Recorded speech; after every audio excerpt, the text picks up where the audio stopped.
வருஷமா தெரியாத டிஃபரன்ஸ் உனக்கு இந்த கொஞ்ச நாள் ஒரு 3-4 மாசத்துல தெரியுதா அப்படின்ற மாதிரி கொஞ்சம் மட்டன் தட்டி பேசுறேன் சார். எனக்கு ஒரு பயம். எல்லார் வீட்டு ஃபங்க்ஷன்ல இப்படி ஒரு சண்டை வரட்டும்ங்கறேனா வரட்டும். இந்த கார் வாங்குனது ஸ்டேட்டஸ் வச்சிருந்தாங்க. கூட பிறந்த அக்காவுக்கு ஒரு வார்த்தை சொல்லல. என்னோட 2 பசங்க நல்லா வேலை பாக்குறாங்க. நான் வாங்குவேன். ஆனா பொறாமப்பட மாட்டோம். பொறாமப்பட மாட்டோம். தங்கச்சி வந்து அவ கூட கம்பேர் பண்ணி என்ன மட்டன் தட்டுற சார் கல்யாணத்துக்கு அப்புறம் அதிகமா. ஏன் இவ்வளவு கேவலமா இருக்கேன்னு சொல்ல வர்றேன். ஒத்துக்கிறேன். நான் வந்து ரொம்ப ஃப்ரெண்ட்லி, அவளுக்கு எல்லா ஹெல்ப்பும் பண்றாங்க. பட் என்னோட ஹஸ்பண்ட் வந்து கிராமத்துல வளர்ந்ததால அவங்க அம்மா வந்து ஒரு வேலை கூட அவர் செய்ய விட மாட்டாங்க. பொத்தி வளர்த்த புள்ள மேகலை, அதனால அதுக்கு வெக்க விட்டு போகல. 6 வருஷம் என் கல்யாணம் ஆகி 6 வருஷம் கழிச்சு தான் அவளுக்கு கல்யாணம் ஆச்சு. 6 வருஷமா அதே மாமாவை தான் பார்த்தா. 6 வருஷமா தெரியாத டிஃபரன்ஸ் உனக்கு இந்த கொஞ்ச நாள் ஒரு 3-4 மாசத்துல தெரியுதா அப்படின்ற மாதிரி கொஞ்சம் மட்டன் தட்டி பேசுறேன் சார். இதெல்லாம் கண்டுக்கிறப்படாது. ஏன்னா இது வாலிப வயசு. அப்படி இருக்காங்கன்னா ஒரே பையன்றதுனால செல்லம் கொடுத்து வளர்த்திருக்காங்க. ஸ்டைல்ல வளர்ந்திருக்காரு. பட் இவ சொல்லி கொடுக்கலாம்ல. அதெல்லாம் சொல்லக்கூடாது. குழந்தைங்களை பாத்துக்கிறதுல 2 பேருக்கும் ரெஸ்பான்சிபிலிட்டி இருக்கு. ஒரு ஃபுட் சேர்த்துல 2 பேருக்கும் ரெஸ்பான்சிபிலிட்டி இருக்கு. இவ சொல்லி கொடுக்கலாம். அவன் கஷ்டம் அவனுக்கு தெரியும். அவளும் அவருக்கு ஏத்த மாதிரி அவர் அதே கம்ஃபர்ட் ஜோன்ல வச்சிருக்கிறது இவளுக்கு தான் சஃபர் ஆகுது. நான் பாக்குறேன். சூதுவா தெரியாம வளர்ந்துட்டு என்ன பண்ண சொல்றீங்க? என்ன வந்து இப்படிதான் ஒரு ப்ரெஷர் மாதிரி தர சார். பின்னாடி இந்த விட்டுட்ட நீ இதெல்லாம் சொல்லி கொடு. என்ன சிரிப்பு ராஸ்கல், என்ன சின்ன பிள்ளைத்தனமா இருக்கு. வந்து நார்மலா 6 வருஷமா இப்படிதான் இருக்காரு. ஆக்சுவலி பிஃபோர் மேரேஜ் நான் எக்ஸ்பெக்ட் பண்ணது என்ன அப்படின்னா, எனக்கு என்னடா தெரியும், கேளுடா. லைக் அவள மாதிரி தான் எனக்கும் லைஃப் இருக்கும்னு நினைச்சேன். எழுந்துக்கணும், நம்ம சாப்பாடு செஞ்சு தர வேண்டியது நம்ம ரெஸ்பான்சிபிலிட்டி. அப்போஸ்னா ஆமான்னு அர்த்தம். மேரேஜ் எனக்கு ஒரு சப்போர்ட்டிவ் பார்ட்னர் இருக்கிறதுனால ஓகே இந்த மாதிரி இருந்தா இதுவும் நல்லா இருக்கு. நல்லா இருக்கு. நல்லா புரியுது. அதாவது திருமணத்துக்கு பிறகுதான் எனக்கு இது புரிஞ்சுது. இப்போ நீங்க அக்காக்கு சொல்றதா நீங்க நினைக்கிறீங்க. நினைக்கிறேன் அப்படி பஞ்சாயத்து பண்ண நினைக்கிறேன். அதை சொல்லு முதல்ல. அவங்கள்ட்ட போய் நீ என்ன குடும்பம் நடத்துற, உனக்கு விவரம் தெரியலங்கிற மாதிரி தட்டுறதுல இது வந்து கொஞ்சம் மட்டம் தட்டுவதானே உனக்கு. கரெக்டா கட்டுவிட்டா கிராஷ் வருது சார். அவர்கிட்ட வந்து முன்னால டைரக்டா வந்து சண்டை போட மாட்டான். இப்போ வந்து 2 பேருக்கு வாக்குவாதம் ஆயிடுது. சண்டைக்கு வர மாதிரி. நீ வேணா சண்டைக்கு வாடா, நீ வேணா சண்டைக்கு வா. இது ஒரு வார்த்தை வேற சொல்றா. எப்படி இவ்வளவு வருஷம் கூட நீ வாழ்ந்த கஷ்டமால உனக்கு இல்ல எங்களுக்கு அதை பத்தி ஓவர் டாக் சார். எனக்கும் வேற ஒருவேளை இவரை ரொம்ப நம்ம விட்டுட்டோமோ அப்படின்ற ஒரு ஃபீலை வந்து வர வைக்கிற சார். அவன் ஏன் உனக்கு இந்த வேலை? நீ வாங்குற இந்த 10-5 பிச்சைக்கு இது தேவைதானா? ஒரு முன்னாடி வந்து இந்த கிளாஸ் எடுத்துட்டு போமான்னு சொன்னா எடுத்து வச்சிருவேன் சார். ஏன் நீ எடுத்து வை. இப்போ அந்த டாக் எங்களுக்குள்ள வருது. என்ன கைய பிடிச்சிருத்தியாரா? ஸ்டேட்டஸ் வேற போட்டு வரா சார். காலைல பெட் காஃபி போறது ஒரு ஸ்டேட்டஸ் போட்டுட்டு இந்த மாதிரி ஹஸ்பண்ட் கிடைக்கிறது கொடுத்து வைக்கணும். பில்டப் பண்றணும், பீலா வரணும், அது முக்கியம் இல்ல. நம்ம எது பண்ணாலும் இந்த உலக நம்மள உடனே உத்து பார்க்கணும். 50-50 ஷேரிங் இந்த மாதிரி தான் இருக்கணும் லைஃப் பார்ட்னர் அப்படின்ற மாதிரி ஸ்டேட்டஸ் போடுவா சார். ஒரு மனுஷன் போய் பேசலாம், ஆனா ஏக்கர் கணக்கில் எல்லாம் பேசக்கூடாது.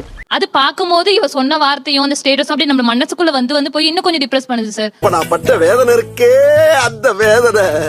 மாமா இருக்க மாதிரி ராஜ் இருக்கணும்ன்ற அவசியம் கிடையாது. ஓகேவா? மாமா ராஜ் விட நிறைய விஷயத்துல பெஸ்டா இருக்கலாம். சொல்லு எனக்கு சத்தியமா சொல்லு. நான் ஒர்க் வந்து 3 வருஷமா பண்ணிட்டு இருக்கேன். 4 மாசத்துல எதுக்கு வந்து இப்படி என்ன ஃபோர்ஸ் பண்ற? இப்படி விட்டா சரிப்பட்டு வராது. இவனை போட்டு தள்ளுற உள்ள போயிடு. கேஸ் நீ நடத்து. லாஸ்ட் சண்டே நீ சொன்ன எப்படி வெண்லா இவர் கூட இவ்வளவு வருஷமா இருந்த இந்த வார்த்தை நீ லாஸ்ட் சண்டே தான் சொன்ன. கரெக்டா சார்? நான் வேணும்னு பண்ணல சார். சொல்லுங்கடா. இந்த 1 வீக் ஃபுல்லா வந்து நிச்சயமா சொல்றேன், லாஸ்ட் 3 டேஸா நாங்க பேசல. இதுக்கெல்லாம் யார் காரணம் தெரியுமா? நீ இதை பண்ணி தான் ஆகணும், இதை கிளீன் பண்ணி தான் ஆகணும், நீ பிள்ளைங்களை பார்த்து தான் ஆகணும் அப்படி நான் அவரை ஃபோர்ஸ் பண்றேன். எப்படி சிக்கிரிக்கம் பாத்தியாப்பா? எல்லா வேலையும் எங்க மாமியார் பண்றாங்க. எனக்கு அவருக்கு வேலை வைக்கணும்னு அவசியமே இல்லை. எல்லா வேலையும் எங்க மாமியார் பண்ணிடுறாங்க. என்னடா சொல்ற? என்னால நம்ப முடியலையே. கணவன் மனைவிக்குள்ள ஒரு சண்டை இது உருவாக்குதுங்கிறாங்க. ஒரு பிரஷரை உருவாக்கி ஓபன் கொஞ்சம் ஓவரா தான் போய்கிட்டு இருக்கோமோ. போவோம். எனக்கு வந்து லவ் மேரேஜ். இவங்க வந்து பண்ணவே கூடாது. எங்க அக்காவும் சரி எங்க மாமாவும் சரி சப்போர்ட்டிவ் கிடையாது. நான் நினைச்சா பண்ணலாம், ஆனா பண்ண மாட்டேன். நீங்க சப்போர்ட்டிவ் இல்ல பட் அது எவ்வளவு பெஸ்ட்ன்றத நான் ஷோ ஆஃப் பண்ணணும்ன்ற மாதிரி பாதி ஷோ ஆஃப் பண்றேன். பட் நீ அப்படி வரியா? வந்து அவ்வளவு ஸ்ட்ரெஸ்ஃபுல் கிடையாது. நான் நல்லா இருக்கேன் பாத்தியான்னு சொல்லிட்டு காட்டுற மாதிரி தான் சார் அதிகமா தெரியுது. மாதிரி எல்லாம் கிடையாது, எல்லாமே ஒரிஜினல். ஆனா இவ கண்ணுக்கு என்ன தெரியுதுன்னா மாமா வந்து அக்காவை அடிமைத்தனம் பண்றாரு. நம்ம சேனலுக்கு புதுசா வந்தீங்கன்னா சப்ஸ்கிரைப் பண்ணி வச்சுக்கோங்க. டிடிஎஃப் நான் போடுவோம் அந்த கேஸ். இந்த வீடியோக்கு ஒரு லைக்க போட்டா நீதான் மாசு. வரட்டா மாமே. மைண்ட் செட் இவளுக்கு வந்து இப்போ ரொம்ப என்ன போட்டு டிப்ரெஷன்ல பண்றா சார். மனுஷனாடா நீங்க எல்லாம். முன்னால அவரை பத்தி ஒரு பிம்பம் வச்சிருப்பீங்களே, என் வீட்டுக்கார் இப்படி சொக்க தங்கன்ற மாதிரி ஒரு பிம்பம் வந்துச்சு சார் முன்னாடி. தங்க சாதாரண தங்கம் இல்லங்க, 58 கேரட் நிறைஞ்ச சொக்க தங்கம். கொஞ்சம் லைட்டா இப்ப தட்டி வைக்கணும். அப்பப்போ உரச வேண்டியிருக்கு. செவனேந்தானா போய்க்கிருந்தேன். யாரு வம்பு தும்புக்காச்சும் போனா. ஒரு கார் வாங்கினாங்க. 15 லட்சத்துக்கு கார் வாங்கினவங்க டெய்லி எனக்கு ஃபோன் பண்ணுவாங்க. அப்படிங்களா? ரொம்ப சந்தோஷம். இந்த கார் வாங்கினது ஸ்டேட்டஸ் வச்சிருந்தாங்க. கூட பிறந்த அக்காவுக்கு ஒரு வார்த்தை சொல்லலை.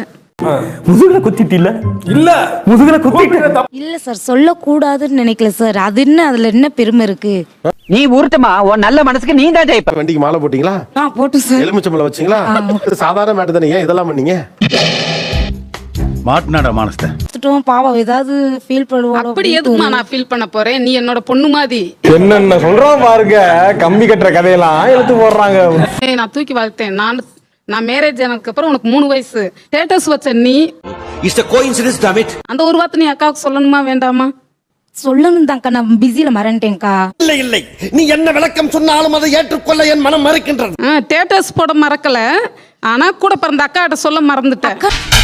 நீ கேட்ட ஒவ்வொரு கேள்வி என்ன செருப்பால் அடிச்ச மாதிரி இருக்குடா. உங்ககிட்ட சொல்லக்கூடாதுன்னு நினைக்கல. நக்கல்யா அவனுக்கு. அதான்க்கா, நான் நிஜமாவே குழந்தைய பிஸியில, அவர் டியூட்டி பிஸியில நான் மறந்துட்டேன். தயவு செய்து. இவ்வளவு கோவக்காரன் நம்மளுக்கு தெரியாம போச்சே.